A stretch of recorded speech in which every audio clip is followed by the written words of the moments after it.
পদ্মশ্রী করিমুল হক এবং মালদার বিশিষ্ট ফুটবল খেলোয়াড় এবং সমাজসেবী পুড়ে যাওয়া আলেয়ার নতুন ঘর তৈরি করে দিলেন। ডুয়ার্সের ক্রান্তির আলিয়া খাতুনের বাড়িতে আগুনে পুড়ে ছাই হয়ে যাওয়ার ফলে নতুন করে বাড়ি তৈরি করে দিলেন পদ্মশ্রী করিমুল হকের উদ্যোগে এবং মালদার বিশিষ্ট সমাজসেবী প্রাক্তন ফুটবলার উৎপল গুহ বিশ্বাসের আর্থিক সহায়তায়। পদ্মশ্রী করিমুল হক এবং মালদার বিশিষ্ট ফুটবল খেলোয়াড় এবং সমাজসেবী পুড়ে যাওয়া আলেয়ারে নতুন ঘর তৈরি করে দিলেন। ডুয়ার্সের ক্রান্তির আলিয়া খাতুনের বাড়িতে আগুনে পুড়ে ছাই হয়ে যাওয়ার ফলে নতুন করে বাড়ি তৈরি করে দিলেন পদ্মশ্রী করিমুল হকের উদ্যোগে এবং মালদার বিশিষ্ট সমাজসেবী প্রাক্তন ফুটবলার উৎপল গুহ বিশ্বাসের আর্থিক সহায়তায়।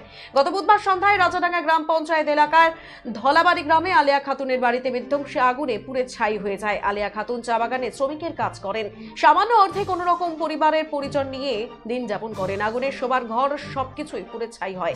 পরিবারটি গৃহহীন হয়ে পড়ে। পরিবার পরিজন নিয়ে সংসার চালাবেন কি করে দিশেহারা হয়ে পড়েছিলেন।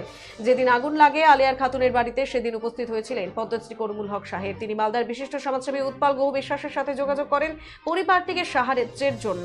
আর ঠিক সেই ডাকে সাড়া দিয়ে এই পরিবারটির পাশে দাঁড়ালেন পদ্মশ্রী করিমুল হক এবং মালদার বিশিষ্ট সমাজসেবী প্রাক্তন ফুটবলার উৎপল গুহ বিশ্বাস। পদ্মশ্রী করিমুল হকের উদ্যোগে এবং মালদার বিশিষ্ট সমাজসেবী এবং প্রাক্তন ফুটবলার উৎপল গুহ বিশ্বাসের আর্থিক সহায়তায় নতুন করে ঘর তৈরি করে দেওয়া হচ্ছে আলিয়া খাতুনকে। নতুন করে ঘর তৈরি করে দেওয়ার জন্য আলিয়া খাতুন পদ্মশ্রী করিমুল হক এবং উৎপল গুহ বিশ্বাসকে ধন্যবাদ জানালেন। এ বিষয়ে পদ্মশ্রী করিমুল হক জানান, আগুনে পরিবারটির সবকিছু পুড়ে গৃহহীন হয়ে যায়। মালদার বিশিষ্ট সমাজসেবী উৎপল বাবুর সাথে যোগাযোগ করে তিনি আর্থিক সহায়তায় আলিয়া খাতুনের নতুন করে ঘর তৈরি করে দিলেন। এটা ছাড়া রাজাডাঙ্গা এলাকায় আরেকটি দুস্থ পরিবারকে ঘর তৈরি করে দিয়েছেন বলে তিনি জানালেন। পরিবার পরিজন ছাড়াও এলাকার প্রতিবেশী সকলেই করিমুল বাবু এবং উৎপল বাবুকে ধন্যবাদ জানিয়েছেন। আগুনে পুড়ে যাওয়ার পরে আপনারা একটা নতুন ঘর করে দিচ্ছে, আপনি কি বলবেন? হ্যাঁ, এটার জন্য আমি ধন্যবাদ আছি যে আমার জন্য যে আমরা যে সহযোগিতা করছে, আমরা খুব খুশি আছি যে আগুনে পড়ে যাওয়াতে আমার একটা ঘর বানিয়ে দিছে। এটার জন্য আমি আলহামদুলিল্লাহ করে দিচ্ছি। বিধ্বংসী আগুনে পুড়ে যাওয়ার পরে একটা ঘর নির্মাণ হচ্ছে এখানে, একটু বলুন কি? আসলে খুব দুঃখজনক ব্যাপার। এই ঘরটা এখানে নির্মাণ হচ্ছে এই কারণে, একজন বিধবা বলতে গেলে কীভাবে রাত্রে আগুনটা লাগছে সেটা আমরা বলতে পারি না। ঘরটা একদম ধ্বংস হয়ে গেছে। ঘরের সাথে ভিতরে যা আসবাবপত্র ছিল, ওদের চৌকি খাট যা ছিল সম্পূর্ণটাই ভস্মীভূত হয়ে গেছে।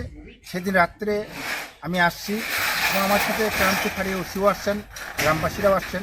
যাক, গ্রামের সহযোগিতায় আশপাশে দুর্ঘটনাটা ঘটে নাই। এই ঘরটার উপর দিয়ে চলে গেছে। এই বিধবা মহিলা একাই থাকেন, বলতে গেলে তার ছেলে আলাদা থাকে, কিন্তু কী করে শুবে, কোথায় শুবে না। আমি এই ঘরটার জন্য আপ্রোচ করেছিলাম। মালদায় থাকেন একজন প্রাক্তন ফুটবলার উৎপল গুহ বিশ্বাস মহাশয়, ওনাকে আমি বলছিলাম যে এই ঘটনা ঘটে গেছে, রাত্রে একটা বাড়ি জ্বলে গেছে। উনি আমাকে বলছেন, দেখো ওনার যদি একটা শোয়ার তুমি ঠাই করে দিতে পারো তো করে দাও, টাকা পয়সা আমি দিচ্ছি।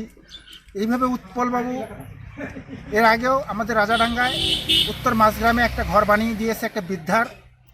এই নিয়ে উনি দুটো ঘর বানাই দিলেন। তো ওই বৃদ্ধার ঘর বানাই দিয়েছে, তার সাথে আজকে এই যে ঘরটা দেখতেছেন সেটা উনি উৎপল গুহ বিশ্বাস, মালদায় থাকেন, প্রাক্তন ফুটবল প্লেয়ার। উনি অনেক সমাজের কাজ করেন।